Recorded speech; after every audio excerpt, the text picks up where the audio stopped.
Okay, so we are doing our weekly live stream on Marriageability. I've got my mate from London, George, who's a Lebanese Christian Muslim. Is that right? Culturally, yeah. Cool. And we're going to be talking about confidence. And you might be thinking, what's confidence got to do with marriage? Because, well, if you want to chat up some women, you need a bit of confidence. You also maybe need confidence to have children. A lot of people don't have confidence for that. There's a lot of confidence needed to do a difficult thing called marriage. And if you've got confidence, you can apply it in so many other parts of your life. So I think it's good to have confidence. And I did this last week when I was basically kind of by myself, right? And I like it when there's other people who can, I can bounce ideas off. But I want to add something like the short version, okay, based on this verse of the Quran. So this verse of the Quran I paraphrased. It's not a traditional translation. You don't say loser in a traditional translation. It's like you feel lost is the normal kind of translation. But anyway, this verse of the Quran is talking about if you don't want to feel like a loser, do this and that, whatever, including believe is step number one. And the opposite of feeling like a loser, I would say, is being confident. Would you say confidence is kind of the opposite feeling of being a loser, George? Just to start things off.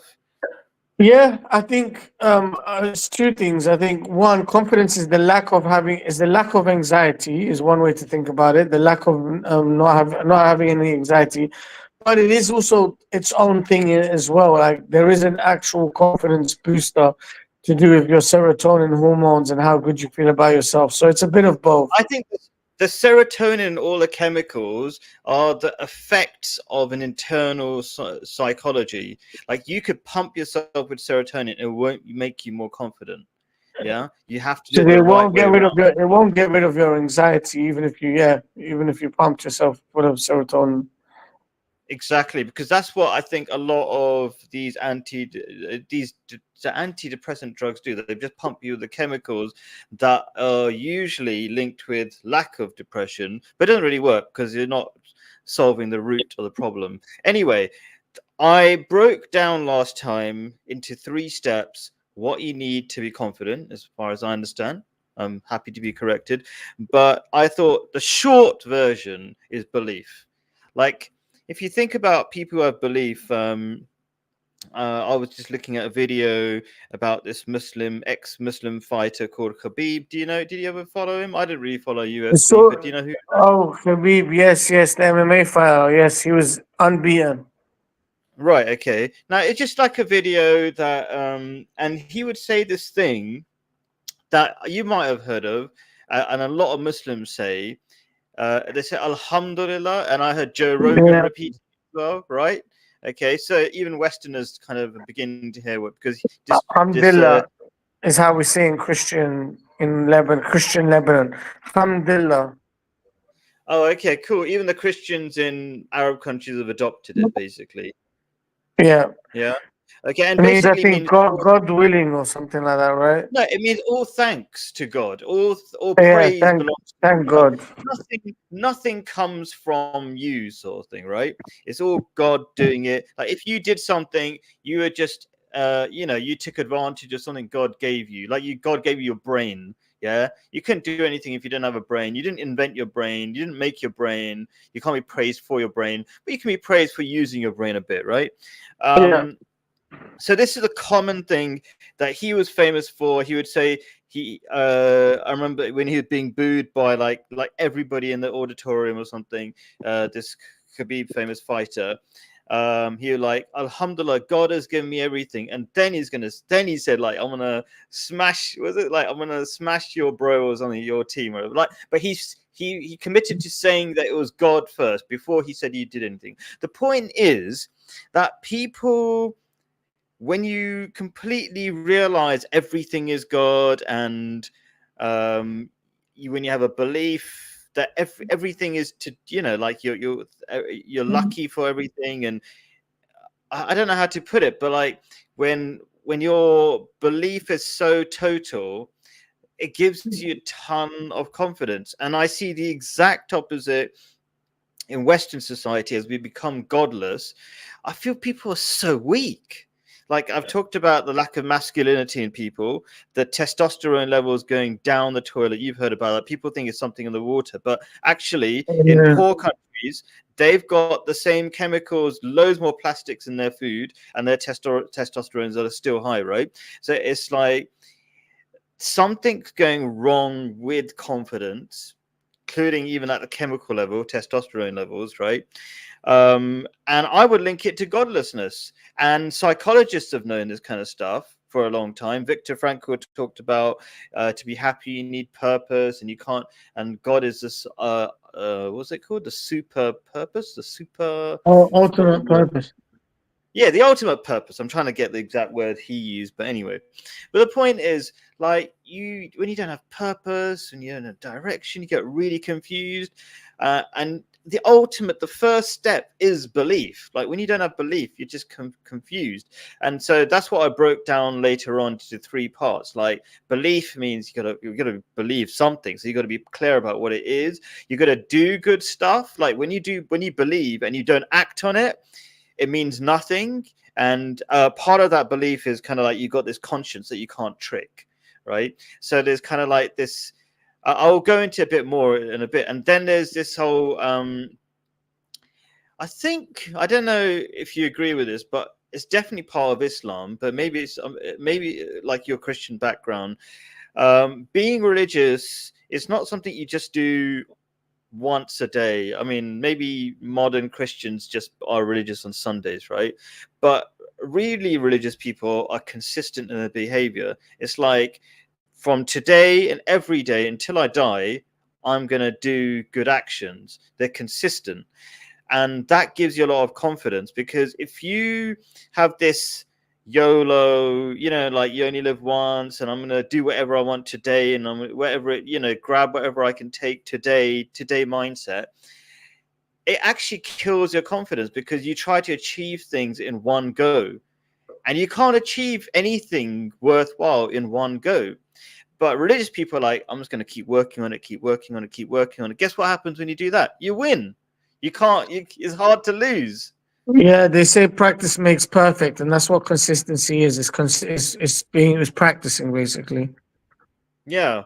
So if I was to summarize, okay, the ultimate thing, the number one thing, if you want to have confidence, be a believer, right? You got to believe in something. You got to know your why, even if you're not a proper, I don't know, religious believer. You got to know why. Do you know the Nietzsche saying, like, if you have a why, you can get through anyhow? Have you heard of that one? Yes, yes. I think Right? the 3 points you summarized are perfect. I think you hit the nail on the head. I mean, it all starts with believing in God, then taking action, and then just consistently taking those actions daily, and that basically gets you to a confident individual, like I am at the moment. I'm a very confident individual. But it Good all to started hear. with belief. It all started with belief. Good to hear. Yeah. And you're quite honest in many ways that other people are not. Like you're a Christian. Well, I'm not sure exactly where you are in the whole scale of things, but you are open to believing Prophet Muhammad is a prophet, for example. Yes, I'm But an open book, and I don't let any pre what they called, like people's certain pre beliefs um, affect my belief. I listen to everyone's arguments, and then I come up with my own ideas. So I'm not tied down to any religious belief. And in that fact, I actually identify myself now as spiritual, because I think all religions have mistakes, but I'm still hmm, culturally Christian, and I think it's damaging to leave your culture. So I'm happy to identify as a cultural Christian, but fundamentally, I've moved past Christianity. interesting, interesting.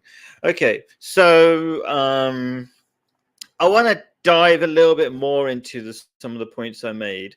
So the 3 points that make up the believe thing is be clear, be good, and be consistent. So I'm going to go. Let's dive into the be clear thing first, right? Um, I think a lot of people are confused about very basic things in Western society. They don't even know what a man or a woman is, right? There's Mhm. really basic, but also like that's the kind of funny things we pick out. Like people don't even know what a woman is anymore. Like there's a famous video about that. You've probably seen that kind of stuff, right? It's not Yeah. just me who gets that in the YouTube feed. So, okay, so people don't know what that is, and you got these men racing women in the Olympics, or these famous. I don't know. Also, I don't know if it's Fighting Olympics. them But as well. sorry. And fighting them, which is crazy. No, wait. So, are you talking about the Khadija, whatever, the Lebanese girl? She was a girl, No, man. She wasn't She's a Lebanese. girl, She was Moroccan. Moroccan, but she was a girl. Or Come on, that's just Algerian. rumors. Just No, she rumors. was a But anyway, man. She was a man. okay, I'm not getting into that. Okay, as far as I know, she was a woman, right? But anyway, but the point is, people are really not clear about really basic things, like really important things, like what is the role of a man, right? And people, like men, are feeling left out. Hi, Claire. Good to have you here. Hello. Very clear, long time no see. Yes, it's been a while. How is everyone? Good, Sorry, thank I'm you. late. That's all right. Thanks for being here. Appreciate it. But were you listening in, by the way? Yes, I Claire, was. do you know roughly what's going on? Yes. Cool. So right now we're diving into the be clear thing, right? And I think you can't be confident if you're confused. That's a major issue nowadays. Like, how can confidence is, in my imagination, knowing your direction and going for it. But if you've got no idea what is right, what is wrong, which direction, what's important, like what is it important, what's important to be a proper man and feel confident as a man or as a woman and all these kind of things.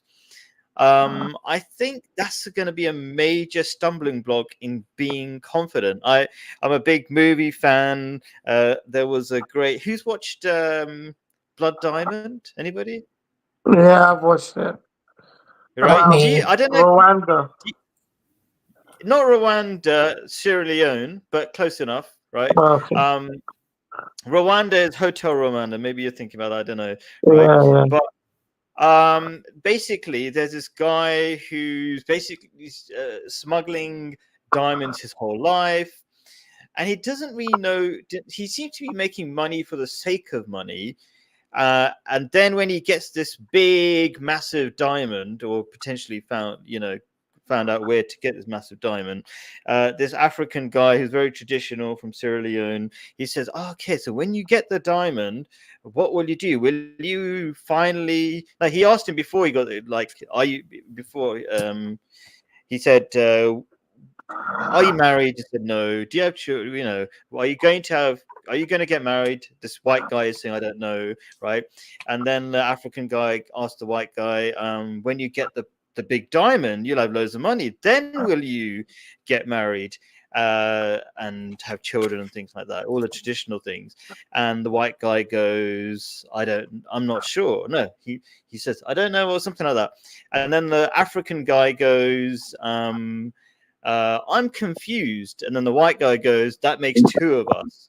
And the point, I know it's a movie, it's not real, but I think it was put in the movie because people get that white people, Westerners, are really confused. Maybe it's not the best example because it's a movie, but I like movies. They touch on something real, and I think it also echoes to the fact that a lot of people do believe, or that line in the movie wouldn't hit people if it was totally meaningless and not related to reality. Okay, so let me ask us a question to Claire, since you've jumped in. Do you think people are clear about what they're supposed to be doing in life, and does it affect their confidence? Yes. I think you're basically saying that even if you don't, even if you don't, if you're not sure, you have to act as if you're sure to get the ladies to like you, because ladies don't like men who don't know their own minds. So you have to act the part. But obviously, it would be better if you genuinely did know what you were doing, and having a life plan would help in that regard. And this is where religion comes in. Yeah, I wasn't directly linking it to the ladies liking you, but I have been listening to this psychologist called Sadia Khan. I've sent you videos about it, Claire, haven't I? Mhm. About her, and she talks about that, like, I don't know if it's facts or just experience, that women like people who can make decisions quickly. And I guess that's a manly thing, isn't it? To be clear, to give direction and things like that. So that's true, but Well, also the women generally to appreciate be confident.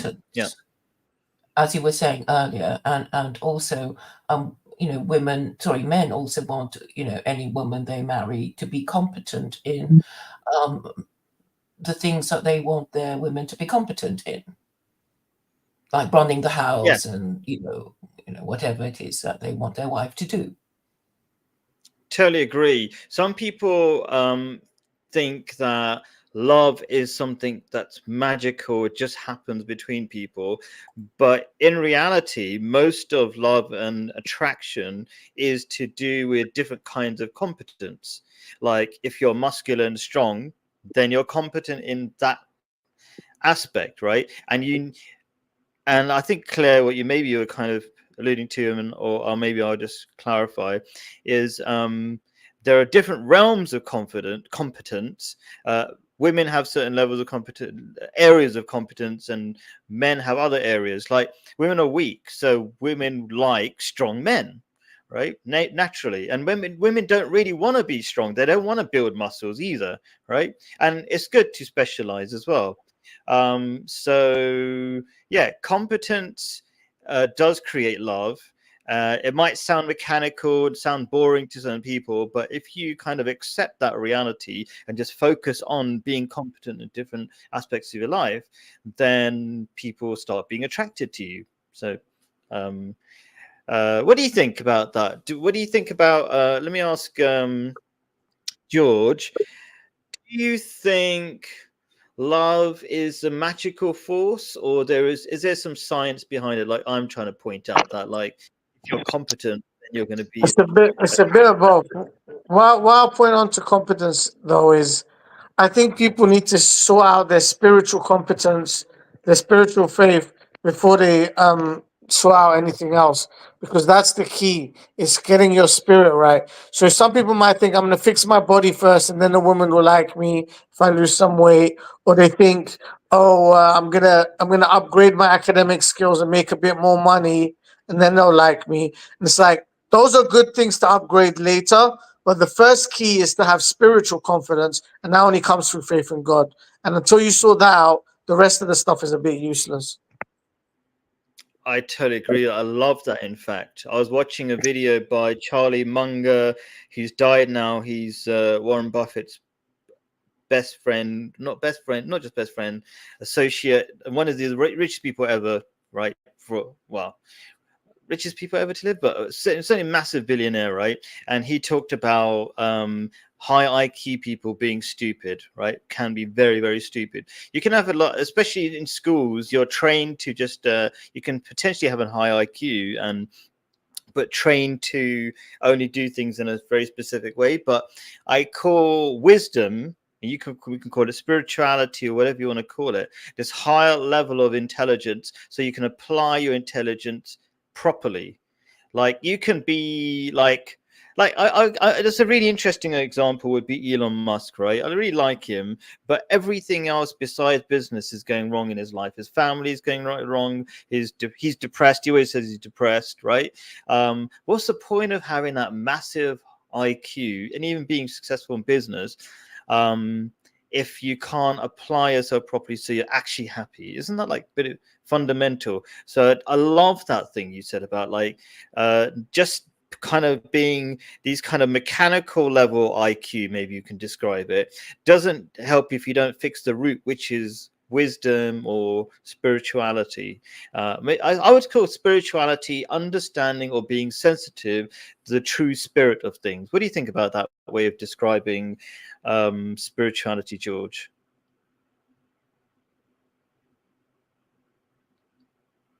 Oh, Sorry, yeah, I was on mute. I agree with you, Khalid. Like, I mean, spirituality is almost like the meaning of everything. Like, why did God put us here? Like, what's the meaning of life? Like, how are you connected? It's the big questions. It's the important questions, and you find the answers in religion. cool. Cool. I mean, I don't want to be directing it. Claire hates it when I'm directing things. So Claire, just like whatever. What do you feel like adding? I've already posted in the chat. I have defined spirituality as the desire for justice, which is innate in all of us. Interesting. Why limiting? Why do you limit spirituality to justice? Because I want people to direct their minds to the importance of justice. Because I think we all want to be to feel that we are good and right, and that is uplifting to our spirit if we think we're doing the right thing, and we know that we're doing the right thing.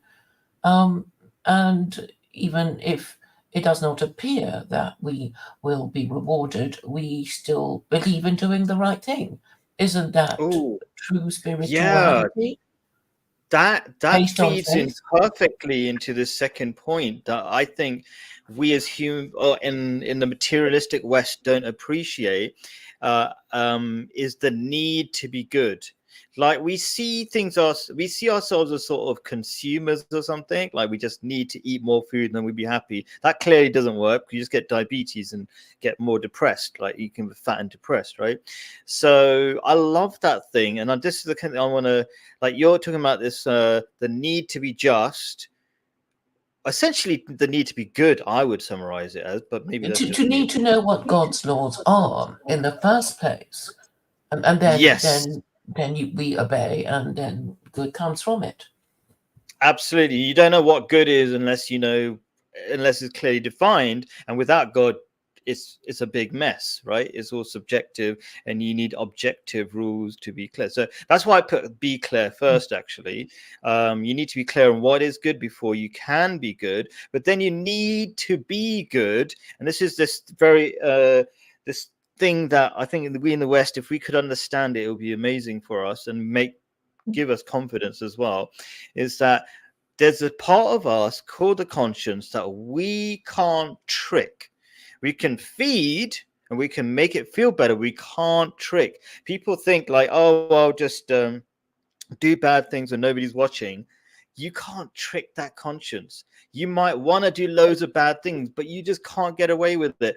And I was supposed to check this up to double check because I forget certain things, but I think even Sigmund Freud, really famous psychologist, father of psychology or something, he talked about this separate part of us called the conscience. It has its own life, and that's kind of like, even if I'm wrong, right? We kind of know that. Like when we kind of know it and we kind of don't know, because as materialistic people, we're not very sensitive, or become desensitized to the spiritual side of things, the probably the most essential part of us, right? But if you think about it, it's like you just can't get away with anything, really. You think you can get away with it because other people are not watching, but it hurts you. I mean, tell me, what do you think, Claire? I can see George nodding and agreeing, but maybe I'm intrigued with Claire, actually, because Claire, sometimes I feel like, so Claire, by the way, is agnostic, but supports Sharia law or Islamic laws for Western governments. But I feel like I don't get the same sense of spiritual feel from Claire. So I'm just intrigued. Claire, what do you think about this kind of like you can't get away with anything? I think we Because you're all kind of have a saying this. conscience. So people who don't believe in God would know that they've broken the law if they've broken the law, wouldn't they? And then they would think, Yeah. oh, I might get caught. Maybe somebody did see me, and then they'll accuse me, and I'll be arrested. And you know, so or even if they didn't think anybody could have seen them, they still feel guilty. So Yes. I mean, we all have a conscience. Even bad people who do bad things, are conscious that they have broken the law, which is why the law is so important. That Yeah. it is important that people know that they have broken the law. Sure, I agree. But what I'm saying is a sort of something beyond just say the law or anything that other people can measure, which is just a feel of doing right and wrong, whether anybody can see it or not. So the point I'm trying to make clear is that if you want to be confident, you got to be confident truly from the inside, and that only starts by doing good things, being a good person constantly. Or let's say you use your words, you've got to be just. And if you're not, and whether police can see you or the government can see you, it doesn't matter. This is like there's only there's a government is very limited. They can't really control your life. They can't make you confident. So that's what I'm trying to say, that I wouldn't depend on government for fixing everything. You need to fix yourself, and confidence comes from being a good person. I mean, how do you feel about that? Okay, let's put it simply like that before I ask George about this. But do you think confidence comes from being a good person? Claire? I would say so, because you can only feel confident if you think you're right. If you think you're, a guilty fugitive, you're not going to be announcing yourself. You'll be furtive. You don't want to answer questions. You won't express your opinion on things. Yeah, that's true. It's like lying is really hard to do as a mental effort, because you have to remember all your lies. But if you're just telling the truth, there's nothing to remember, and you're free and you're relaxed. I'm going to ask Jay. Hey, Jay, appreciate you coming on. Evening all. I just had to jump on quickly because Jesus talks quite a lot about this stuff, and in one of the commitments, one of the commandments, he talks about thou shalt not steal. So on the external front, it's good for society if there's no thieves around, and it stops people getting their possessions stolen. However, from the deep spiritual sense, that you can never own anything or possess anything that you steal. So if I was to steal Khalid's car, for example, if it was a nice car, then it's still his. I might have possession of it, so by right, I will not feel like I own the car, even though everybody else in the world will look at me and think, wow, look at Jay, he's got a new car. Deep down, I will know that I am being mired for something that is not me. So I remember sure. So would you agree it's not just about stealing, it's about doing anything bad? Yeah, Jay? Yeah, completely. Right. But a simple example that I use is about stealing, that you cannot get away with it. Other people, Claire counters that by saying, but what if nobody sees you do it? I'll say it doesn't matter.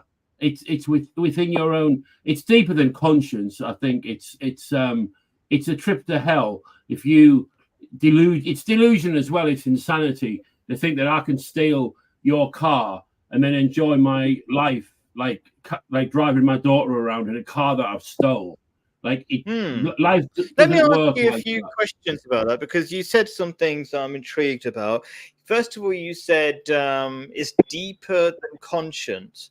I don't know. I would say the conscience. I don't really know for sure if I'm right about this or what the Islamic point of view is. It's your relationship with the heavens. Your relationship with the gods. Let's say your conscience is your soul, maybe that invisible thing that's part of you that seems to affect you strongly somehow, right? Why do you say it's beyond your conscience? Maybe I'm going I don't want to go too deep on this. I think it's getting too wordy. Okay, maybe we should leave it then. So maybe it's your conscience, or maybe it's not, but it's something spiritual. It's very difficult to expect or allow God to work in your life when you've just stolen something from someone and walking around pretending that you're the bee's knees, the next thing in the world. So it also prohibits or stops, I believe, blocks your path, your relationship with God. So like, God, please this, or I will do for you, God. Oh yeah, that matter about the car, let's forget about that. So I remember you can't I'll steal and go- get away with it. It Yeah. doesn't work. And Sure, I believe get it. me, yeah, Yeah. I've done The it. reason why I want to ask you a bit more about that is because I remember one of our first conversations, maybe a year ago, years ago, I don't know, time flies. And what intrigued you told me a really interesting story about you achieved everything you wanted monetarily, materialistically, and you were really depressed and constantly taking loads of alcohol to kill you, to drown your depression. And then you realized there's nothing without spirituality. Yeah, I mean Can you that tell was a us long about that? Seems to that be was the a same long path, topic. a long journey. But about 2 weeks after getting a lot of money, like I was in a doctor's surgery in tears, and that was frightening because I always thought that my problems were that I didn't have money and a certain standard of life that I saw that I deserved. And then when it came and a lot more, I still felt the same emptiness and hollowness that I felt before. So yeah. So that's really fascinating, isn't it? From like a materialistic or like if on the surface, we're all told, especially in the West, like all you need is more stuff, more money. Yeah. But at some point, do you think it's a lot of people realize that just having loads of money doesn't make you happy? I think more and more people are realizing it. And I was on Claire's stream this morning talking quite a bit about in the West today, youngsters are taught to achieve as much joy for themselves as possible, as much pleasure. With pleasure seeking, we're told that we need to experience pleasure, photograph it, put it online, and let other people know how much pleasure we're getting. And to me, that's counterintuitive to the human condition. It's not that we should be running around helping others all the time, like a Christian do-gooder. I don't mean that, but to some extent, we have to live by honesty, punctuality, decency, hard working, and like help others in a sensible way. But if we're constantly seeking for ourselves, the latest girlfriend, the latest car, the latest whatever, it doesn't work. It does work on some fronts, but it's an empty existence. Yeah, I've experienced it. I speak from experience. Yeah, it's hard to. Sometimes we have to make the mistakes, isn't it? I don't know. Like religions have always been telling us this stuff, but I think in reality we all make the mistake of. I don't like to give the impression that like I'm some sort of angel or made no mistakes. That's just stupid, right? We all make mistakes. You're if you're human, you're very fallible. And we learn, right? Or hopefully we learn. I think there's a verse of the Quran that intrigues me about it's essentially, I would say, talking about addiction. It's another verse not posted here, by the way. And for people who don't know, this document is, I always have a document linked in the description to summarize the ideas. Just says summary, and you can click it anytime. But that verse is not mentioned in this document, and it talks about the human beings who don't, when you stop chasing God, you end up chasing other mirages, and mirage is a beautiful description. I think you probably listened to me talk about it a couple of times, isn't it, Shay? Yeah.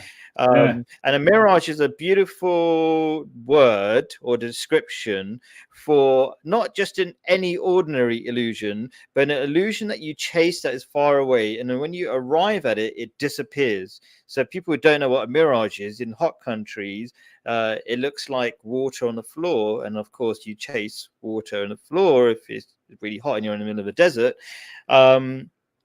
And that seems to be the nature of it. But not only that, the point I'm trying to make is that in that particular verse of the Quran, it talks about when you arrive, God pays you your due, which is a sort of mini punishment at that point in time. So what I'm trying to say is that I do think we are all given by God plenty of warning during life. Again and again, we chase stupid materialistic things, empty materialistic things.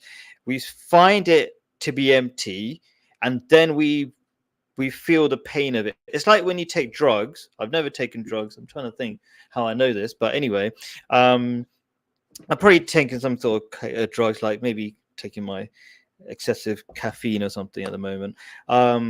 But it's like, or just anything I've chased and that was empty. That's probably a better way of describing it. When you chase it and you realize it's so empty and you feel crap about it.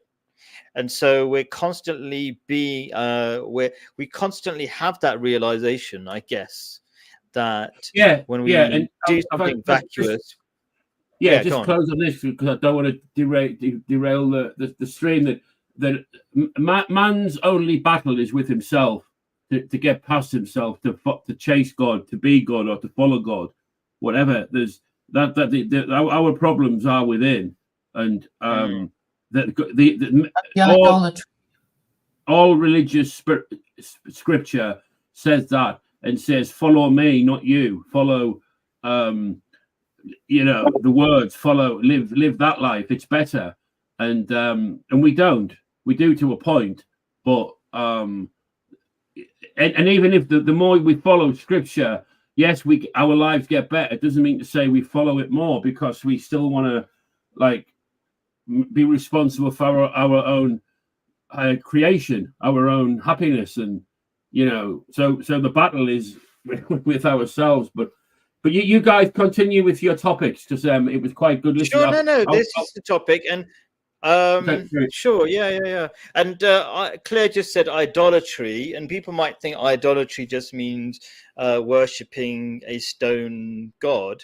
But I would say, you can tell me, Claire, what you think, but I would say idolatry is putting, I don't know, other goals other than God. And then if you do that, there's another beautiful verse of the Quran that talks about people having one master or many. So if you have many masters, you're always constantly stressed physically by being pulled in different directions. So you could have one master, which is, I want so many views in my YouTube video, live stream, or whatever. And if I don't have that, I'll be unhappy. So you've essentially made strangers on YouTube your master. But if you only have one master, which is God, then you're happy with just doing the right thing. You're not pulled in different directions. You're not stressed. I think stress comes from being pulled in different directions. So you just said one word, idolatry, and I kind of ran with it a little bit, Claire, but what do you want to say about idolatry? Well, I suppose I'm reasonably confident that Christianity is idolatry, and I think Christians suffer from their doubts because I think fundamentally they don't believe in God, and they're just pretending because they need to, be a member of a religious group in order to feel that the morally respectable. And then, as George was saying earlier, it will be harmful to leave your cultural inheritance, because you're basically rejecting the religion of mum and dad and your your extended family. So there will be consequences to that if you change your religion. And this, I understand, will be difficult, but I can confidently say that Christianity is idolatry, with all the harm that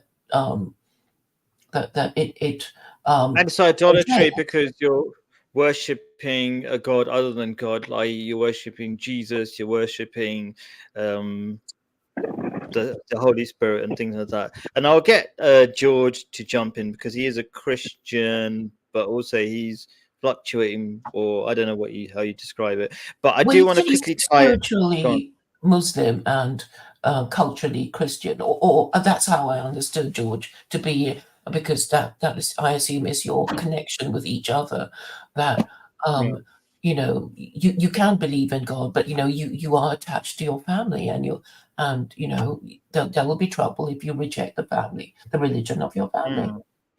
Yeah, before I ask George about this thing, because he is a Christian, he should be able to kind of respond to this. How does it tie into this whole thing that we're talking about confidence?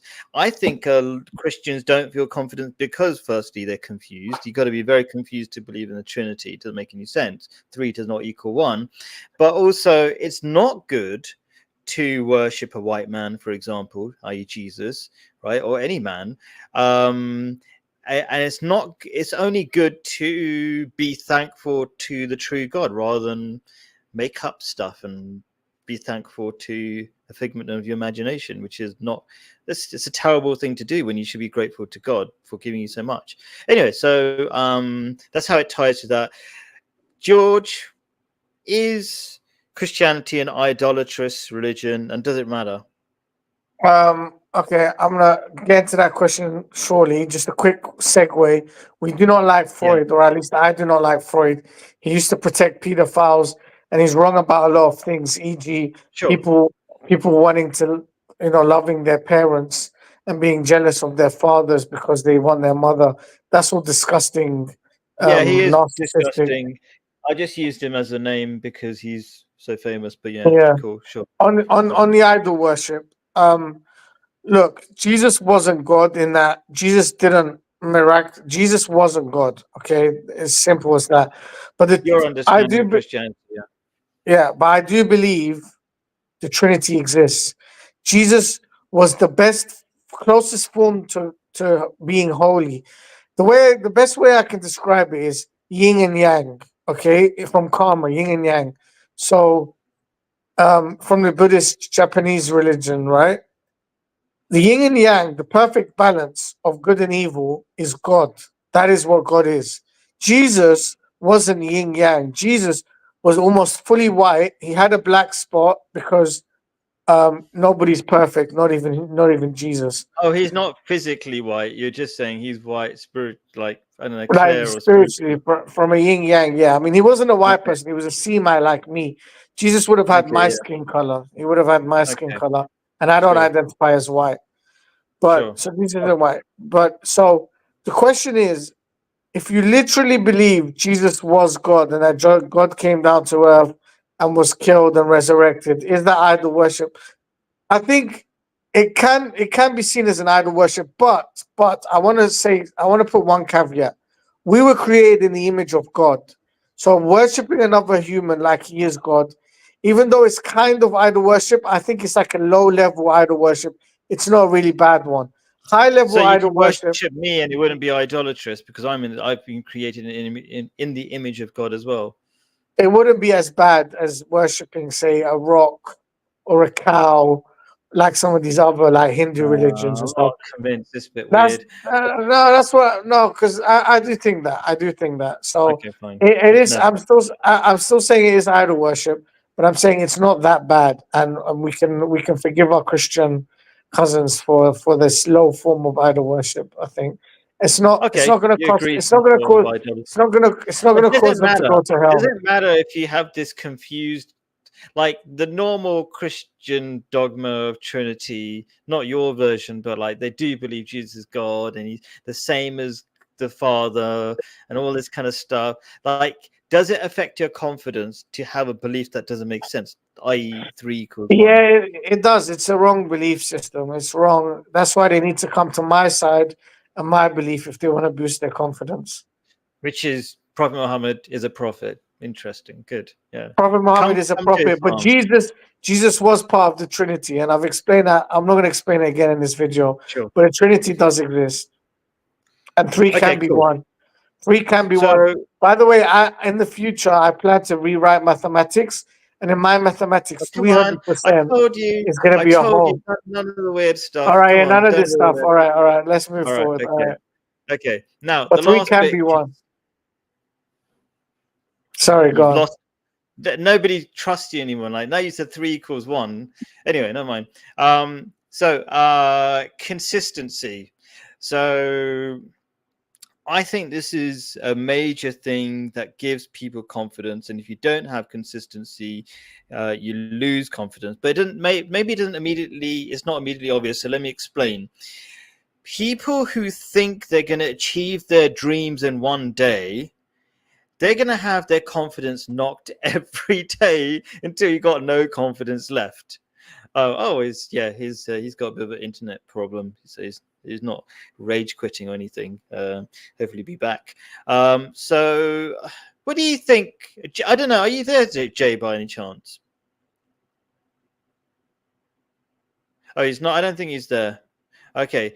Claire, what do you think about Claire, what do you think about this need for consistency as essential for confidence? Like, if you work on something every day and you have that mindset, you could probably achieve massive things. You just keep working at things. But if you have the opposite mentality of like, I just want to achieve what I want right now, then you're never going to achieve it. And then you'll feel crap every single day. Do you see what I'm trying to say? And do you agree or disagree? Well, I think there have been European dictators who want to have everything in their lifetime, people like Napoleon, people like Hitler, and they came to a sticky end. But it wasn't that easy either. Hitler was actually very persistent. He went to prison. All of these people had. I'm not saying Hitler be like Hitler. Just to be clear, I'm just saying that Hitler didn't have it easy. He failed a lot of times. He struggled a lot. So did Napoleon. They all struggled a lot. So, and they needed to be consistent. So even in those examples, do you agree that there's no overnight wins or whatever the phrase is? No, certainly not. But because they wanted to achieve, glory in their lifetime, they overreached themselves and came to a sticky end, and were not known for their success. Napoleon was not known for success. I mean, he was, but like he did have a sticky end. It's true. He got too greedy, I guess, or something like that. What do you think about being consistent as a key factor for being successful or confident? Sorry, we're really focusing on right now. So do you need to be consistent to be confident, George? Yes. I think, and I've said it earlier in the stream, practice makes perfect. You need to be consistent. We are us humans, we are creatures of habit. If we move away from our habit, if we introduce things that aren't part of the consistency, we break down. I have this totally in my life many times. One example, which isn't a perfect example here, but let's just talk about weight loss. If I take one day off my diet, then I lose myself for like weeks and months. We have to be consistent if we're going to produce anything worthwhile. And if we want to model ourselves like God and be as godly as possible, we need to work on it every single day because we're human and we're fallible. Yeah, there's this great video I recommend people watch. All you have to search is 1% better every day. And he talks about the example of the British cycling Olympic team or something like that, right? And not just Olympic team, they're just a British team. For 100 years, they'd won basically nothing. And then all they did was every single day, they improved by 1%.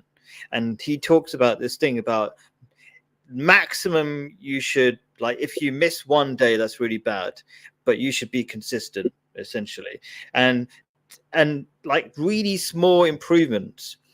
And that team started winning absolutely everything. I don't watch the Olympics anymore, but like I remember it was mind blowing. It was a guy called David Brailsford. Cool. And I remember he introduced it. Yeah.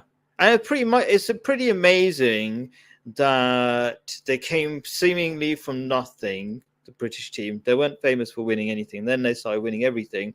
And it is those little things. And you might think, oh, that's a wonderful story. That can't be true, whatever. But then that means you haven't really understood two things. One, how the human mind works and what makes us so powerful. And that's the prefrontal cortex, the ability to plan. Otherwise, we're just like monkeys, right? We could be powerful, but we can't plan. Without planning and communicating and working long term, we can't achieve anything. That was it. It was for the if I just say, not to derail the story, but that was for the 2012 Olympics, and the government chucked a load of money and a load of resources, as the Chinese have always done, and the Russians have always done, into getting a proper team squad training facilities. So yes, what Dave Brailsford did was fantastic, but it wasn't just let's improve every day. There was a lot of other things. The boxing Do you teams were really think brilliant. just throwing money at something really improved? But that means we would have won gold medal and everything else. Well, no, because they provided the best facilities, the best training facilities, the best coaches. Did we have a lot of the athletes we have didn't a have to Brit work winning? part-time. Yeah, I mean, I have my doubts that throwing money at things solves everything. No, it doesn't. Help. But if you have athletes that have to work 16 hours a week, and then you can give them money so they don't have to, they can train. Oh yeah, absolutely. Russia, China have I say professional, they're not paid. I mean, athletes From a aren't child, full-time they're workers. sponsored by the government, but England, and they've stopped doing it, by the way. Are you kidding me? So you're saying our top athletes are working in Tesco's and stuff to stay alive? Before 2012 Olympics, a lot of the runners as well didn't have the backing and the facilities. I think they were given £9,000 a year, so they had to live at home. They couldn't train properly and but with food and physios. I mean, physios are £100 a session. So yeah, I mean, what I'm saying is, to improve every day is amazing. In these, get closer to God every day, great, all of that. But there are some factors in the real world that help that team. Sure. Okay. Sport is so stupid anyway. Pardon? What's stupid? I just think it's so stupid. I mean, only stupid people watch sport. Well, that's an interesting I mean, okay, thought. occasionally I watch sport, but honestly, I mean, just to even big it up is it is for lower intellectual people. It's a distraction. Sport is a distraction by government so that people don't wake up to the problems they have. That's why it's always on the weekends. We're full of sports, full of distractions, so people don't wake up to what's going on and how the governments are abusing us. But on that point about consistency, I do also need to say, like, as they say in Christian religion, even God rested on the Sabbath. Rest is important, especially from a physical training perspective, even mental perspective. You do need to take some time, and I'm not saying once a week, but it is important to also rest at least now and again, momentarily, but just for a short period, and then get back on the saddle straight away after. Yeah, I love that. I'm gonna kind of explain where I got the consistency thing from. First of all, it's from the translation of the word patient. Well, you can see patience and consistency are similar, but there is a saying of Prophet Muhammad, and I'm going to go into a couple of things about what you just said, right? So there's a saying of Prophet Muhammad, and a lot of the sayings of Prophet Muhammad kind of expound on the Quran, and he said, Allah likes things that are done consistently, even if small. Okay. And so that's a really powerful idea, I think. Like, people try to do things, they get excited and do big things, and then they get tired, and then they're surprised that they don't achieve their big goals. So what Allah likes for you, or God likes for you, is simply things that are going to make you successful and achieve what you are capable of, because God designed you. God knows what works for you best. And then there's the rest thing that you mentioned, which I think is really important. I think, well, you can see in Islam, we have Fridays off. In Christianity, we have Sundays off. Actually, not in Islam, you don't have Fridays off. You have a few hours off, right? So it's kind of more practical than having a whole day off, like the Sabbath, which when the Jews aren't allowed to do anything for pretty much a whole day. So I totally agree that human beings, we need to rest, and we don't just need to rest. I think, as the Abrahamic religions teach, it's getting together. So the word for, I'm going to test you, George, what's the word for Friday, which is a Muslim weekend, basically, in Arabic? Juma, Juma. which also means week. Does it? But it means practically means getting together. Yeah, Juma. Yeah, Yeah, exactly. The it same also root, means get right? together. Yeah. Yeah. So, so if you really want to relax, get together, because that's what human beings need as part of just relaxing by watching videos by yourself is not a good idea. So that's that. And playing sport's good. As well. Are you trying to wind the other two up? Claire a quick question. Claire, were you any good at sports? Not really. Okay, that's it. I have. No. We tend not to like what we're not good at. Anyway, sorry, get back to the topic. That's fine. Okay, I mean, okay, let's just delve into that tiny bit, I guess. I do think valuing sports too highly, like kicking a leather ball from one side of a lawn to the other side, is not the most meaningful thing. And you've seen a lot of famous footballers get very depressed when they stop playing the game for good reason. There's the the guy got the most medals. Was it Phelps, whatever his name was, for swimming? Michael Phelps. Michael Phelps. Right, he is famously very depressed, and why not? Because all he is doing is swimming really fast from one side of a bit of water to the other side really quickly, right? Khalid, if you get meaningful. If you get a lot of children together and a ball, they will play, and that right. That's great. There's one thing committing your life to doing swimming really, really fast, and there's another thing which I do recommend. Is playing together socially. That's another thing completely. Well, that would be my balanced point of view. Let me educate everyone here that there are. It was either Oxford or Cambridge spent 2 years doing a study to find the correct definition of sport and how it differs from play. And there are 3 criteria that sport has that play doesn't. Can you work out what they are? Competitiveness. Yeah. Go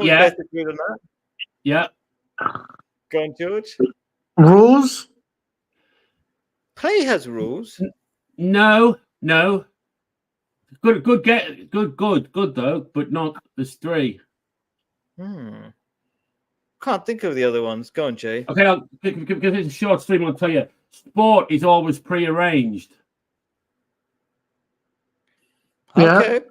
I think that's what rules kind of mean. That's prearranged, as in there's certain rules that you have to play. Yeah, I mean, rules is a lot of people. But who cares? But okay, so what physical effect does it have? With sport, and this is really discussed now, as in what sports can be in the Olympics. Sport uses physical speed, strength, physical abilities in order to prove ascendancy over opponent or opponents. So doing a crossword puzzle is not sport, but playing chess is a sport in a sense because you actually move the pieces. That was open for debate.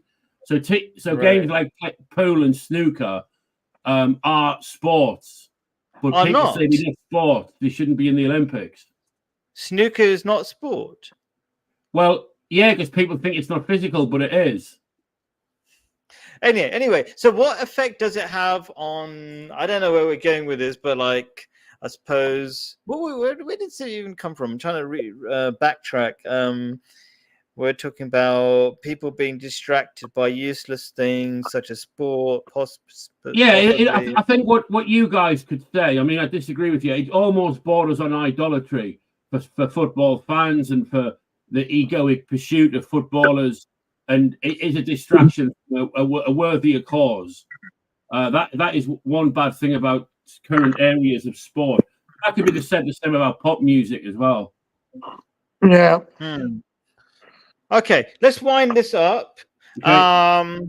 I have, so let's go around and let's try to do like a 1-minute conclusion each about what makes us confident. I'm just going clockwise, I guess. So I'll start with Claire.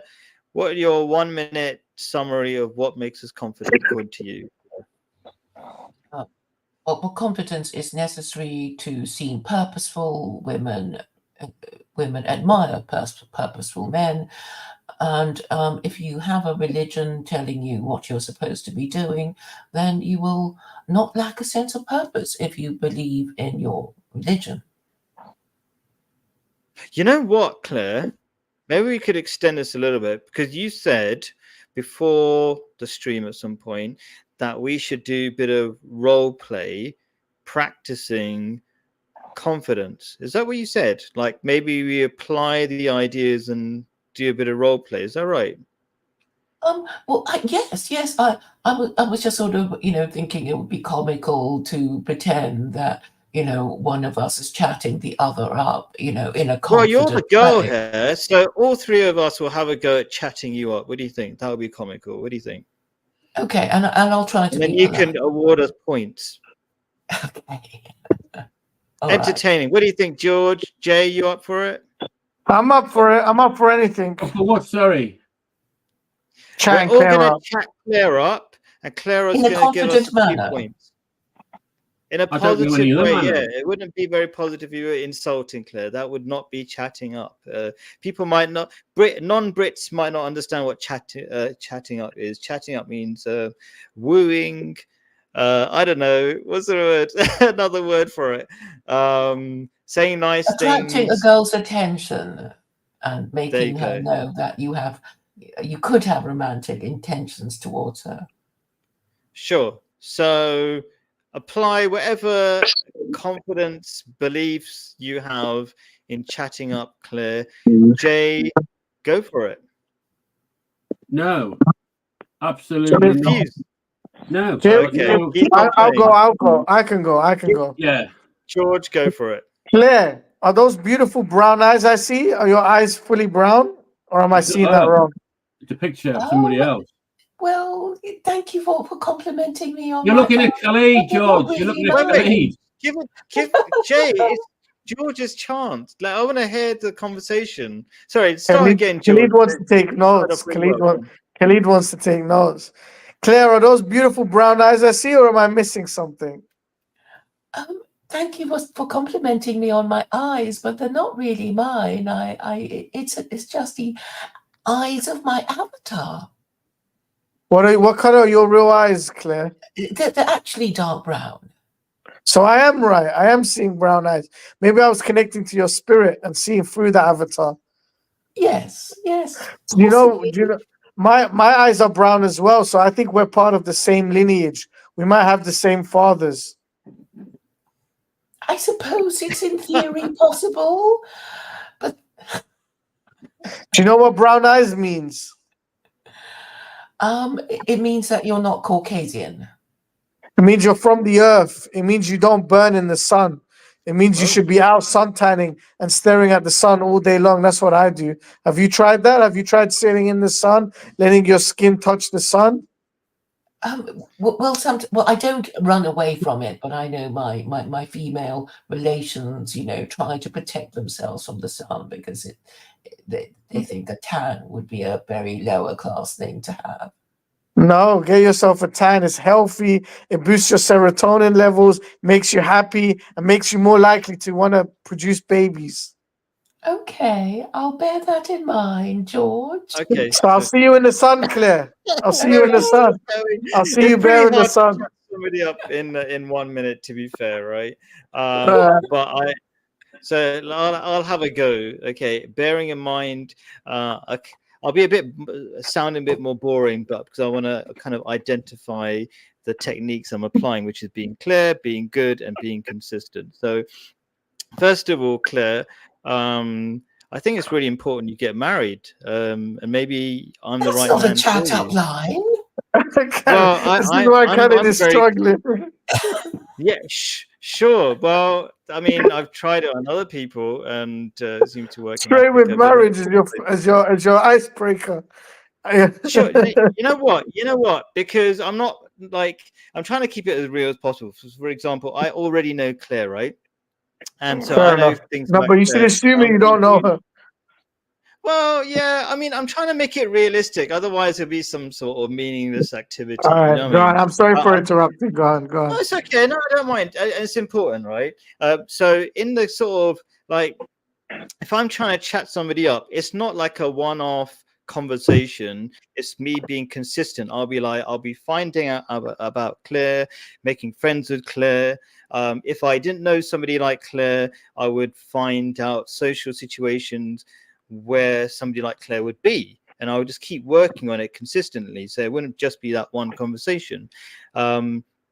So I know Claire's got a daughter, she's not married, and I really think, and part of being good is thinking, Claire, really, do you really want to get married? I'm a nice person, and I might not be the best person in the world, but you know what? I wouldn't want you to be alone by yourself, and that's just a good thing. And I think people like that. I think that simple, being genuine, direct approach. Well, you can call it direct, but just honest. I think the honest approach is really important. And I think they say, I don't know if this is true, but in like adverts and things, we can easily tell liars. So like we're built to be able to kind of spot fake things.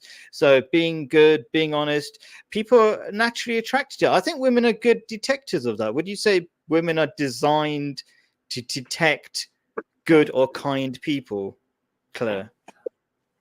Well, hopefully they will be. Yes, that they should be able to do that.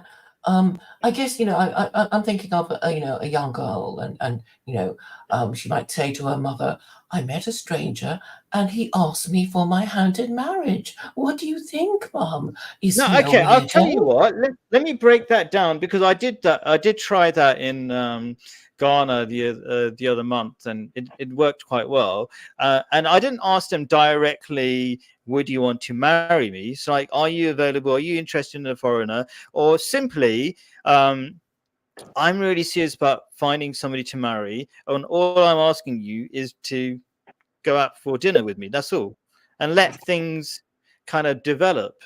That's all. And I want this to be a practical thing for other people to watch and think, okay, I really do need to get married. It's really important. I mean, first of all, you need to be clear about that. Once you're clear about you need to get married, how do you do that? And I really care about my viewers, and I want them to actually have practical solutions. And their practical solution is simply going out and being polite and having a dinner with somebody. And food is eating together is really powerful. It's an Islamic idea that if eating together connects people. And also men and women naturally are attracted to each other given enough time. There's another saying of Prophet Muhammad, if this might not be the best example, but it tells you something about male female psychology. It says a man and a woman together alone, or a strange woman alone, like not your auntie or something, right? When they're alone, a third person is with them, the devil. So if you're alone with a person that you're not supposed to be with, naturally things start happening. So if you want to apply that in a positive way, just being together with a woman and eating together and giving it enough time and being consistent with that, that will draw you together. That's why there's a thing called office romance. It's not like the stars aligned and you are perfect people in the same office. It just because you were sticking around with each other long enough, and that's the consistency part. So anyway, that's my very I don't know, boring academic look at it, but yeah. I agree. I've hung out with women that I didn't find particularly attractive, and I've done a lot of social things with them. And then after a few months of doing that, you begin to feel with them, and they've agreed. And so, but yeah, but just that I wasn't meaning to be rude to Claire when I said I wouldn't try and chat her up. But as you know, I've met Claire quite a number of times in real life, and I do believe she likes me. So if I was to start chatting her up, even though it's only like game now, I do believe that part of it would sit into her subconscious. She could even record the stream, and then I would do a record of trying to chat her up, and who knows where that could lead. And just one question. Oh, one it could question. be somewhere good, Jay. Jay, you're single. Claire's single. It's no problem. No, I'm perfectly happy that Claire's single, and I'm perfectly happy that I'm single as well. And we have a genuine friendship, and we have opposing political differences, and that is good. That is good. But I would like to know just one question. Claire, who won his that? heart. Who won that? Did I win? Can I ask one final question? Yeah, Claire, vote. Who won? Who chatted Claire, you we up wanna better? know who won. Be honest now. Okay, no, because I mean, for Khalid, it was okay. I imagine, I'm in Ghana, I'm him, I want to marry. Then I guess I would have to say, oh, young lady, do you happen to know of any young ladies not as pretty as yourself, because you're so pretty, who might be looking for a husband? I'm sure you're already spoken for, but I mean, if you happen to know of it, if you have a sister or have any friend who might consider a foreign husband like me, blah blah blah blah blah, and and then I guess you'll get her chatting, but without making her feel that, oh, he's actually asking me. He must be some sort of weirdo. My mother warned me about talking to strangers like that, kind of thing. Yeah, I think that's roughly what I said, actually. That's the kind of thing I would have said. Like, I'm looking for a foreigner. I'm looking for somebody to marry. I don't know. Do you know anybody who would marry a foreigner? And I'll give a bit of a yeah, but you could use my method as the icebreaker and then bring in the whole marriage bit. I think it's good to charm a girl a little bit before you hit her straight with the marriage bomb. Yeah, fair enough. Probably doesn't work in most places. Just a tip. I don't know. If your method works, it works. But I think it's good to charm a girl just a little bit. Show a little bit of game. Well, the thing is with women is that they get a lot of compliments from, all kinds of men who want to, have their wicked way with them. So, most women would be immediately suspicious if a man complimented, her on, her looks. But they might remember if he was actually saying, I don't know, because I feel like the men that are taking advantage of those women just prove the fact that simple words do work, and women do believe, are relatively gullible and they believe words like that. Yeah, I think there's kind, something soft about that. words, offering hospitality. Yeah. Anyway, all right. That was a good experiment. Can we let's wind up like I was trying to originally. Claire already said her 1 minute, I guess, about what makes us confident. Jay, could you do a 1 minute thing about what makes us confident? Yeah.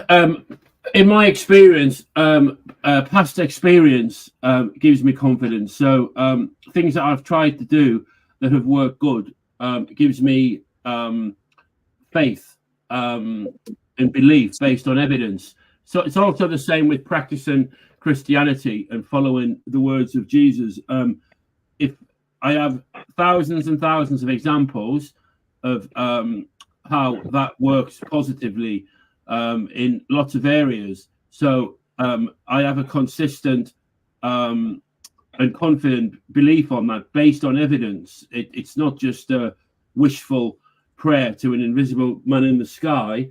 And over time, you build up quite a strong amount of faith and confidence in everything, because you're on the right side of stuff. So even when things are not good in life, whether that be financial, emotional, physical, mental, practical, whatever, it's secondary to your own relationship with God. And so I find that I feel like having a close relationship with God gives consistency, and man on his own maybe women more so than men are prone to have hysterical outbreaks, and because it's more emotionally dominant. So stoicism, whatever they call it. Yes.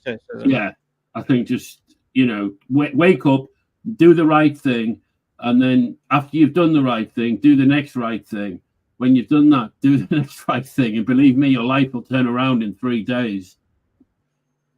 Cool. That sounds really good. Yeah, to have some principles that have stood the test of time, and usually religious principles seem to work, and they will give you confidence. They're better than my own. Yeah, right. Yeah, better than your made up ones. Yeah. Do use the God ones. Okay, cool. George, any thoughts about? I'll bring it back. Yep. So it all starts with God.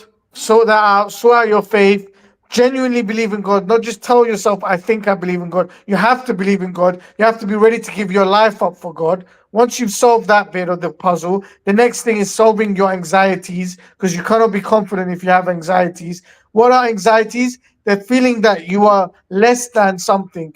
You might feel like you're too short in life. You might feel like you're too ugly. You need to accept what you are and how you are and not care about it. Be yourself. Be like, yes, I might be shorter than everyone else, but that's fine. I'm happy to. That's how God made me. I accept that. I'm going to move forward. Then the third and final thing is setting realistic goals and achieving those goals and not letting anyone get in the way. And that, once achieving those goals through consistency, that starts building up your self-confidence. And when you start actually reaching the goals you've set, you automatically boost your confidence because you start proving to yourself that you can do what you set out to do. Interesting. That's Okay, excellent cool. advice. Yeah, I would disagree with the thing about just accepting who you are. I would agree with a lot of the other stuff about being consistent. I would say rather than accepting who you are, because you might be like a murderer at that point in time, but it doesn't mean you're permanently a murderer. That's not a part that's a part of your personality that's going to be. You still have to true. accept that you've done that. You can't deny yourself that you haven't committed murder. If you committed murder, you need to accept that. Yeah, you need to accept it, and then you need to be clear on what is right and wrong, and move forward from there. Just keep making positive steps every day. Yeah. So if I was doing my 1 minute summary, I suppose I'll just start off with, like you were saying, I like something you said, George, about not just simply saying you believe in God, but acting on it. And you said it in a really extreme way, which I think there's some truth in it. You said, like, what did you say? Was it like you totally you committed yourself to God or something? Yes, Be ready to die, kind of, for God. believe. Yeah. So that sounds really extreme, but to the extent that you've committed yourself to one master, one God, that saves you or frees you from being controlled by other forces, which are not going to make you confident. So I think that people who are hyper focused on God are going to be incredibly confident. We can see that from the past, even from different religions. They're like, God wills it, we're just going to do it, and they're really ready to die for it. The religious people are famously ready to die. That's a high level of confidence for their cause, right? So not necessarily the right confidence or the right idea. Sometimes they're ready to die for the wrong thing. But anyway, that's a different topic.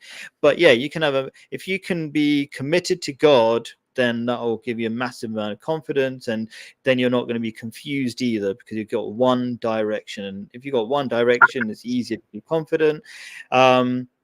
You need to be clear about stuff, what is right and wrong, where what makes you happy, what doesn't make you happy. And Jay was saying earlier on, if you got these clear principles, or principles that stood the test of time, not your made up own principles that don't seem to work very well, that really helps. Being a good person makes you feel better about yourself, and just or something. Be a just person, maybe, as Claire has been saying.